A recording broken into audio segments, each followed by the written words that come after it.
കടലമാവോ മൈദമാവോ ഒന്നുമില്ലാതെ ഒരു സ്നാക്സ് തയ്യാറാക്കിയാലോ? പറയുമ്പോൾ മുട്ട ബജിയുടെ അളിയനായിട്ട് വരും.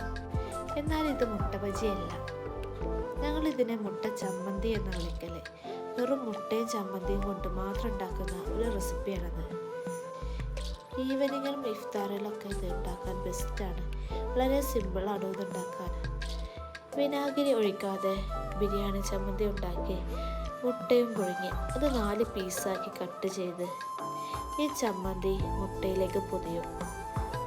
വേറൊരു ബൗളിലോട്ട് ഒരു മുട്ട ഉടച്ച് നന്നായി മിക്സ് ചെയ്ത് ഈ മുട്ട മിക്സിലോട്ട് പൊതിഞ്ഞു വെച്ച മുട്ടയെ മുക്കിയെടുത്ത് തിളച്ച എണ്ണയിലിട്ട് ഷാലോ ഫ്രൈ ചെയ്തിടും. ലോ ഫ്ലെയിമിൽ തിരിച്ചു മറിച്ചിട്ട് പാന് മൂടി വെച്ച് വേണം ഇത് പൊരിച്ചെടുക്കാൻ. ഇല്ലെങ്കിൽ പിന്നെ കണ്ണും മുഖമൊന്നും ഉണ്ടാവില്ലടാ. അപ്പോൾ എല്ലാവരും ഉണ്ടാക്കി നോക്കിയിട്ട് ഫീഡ്ബാക്ക് അറിയിക്കണേ.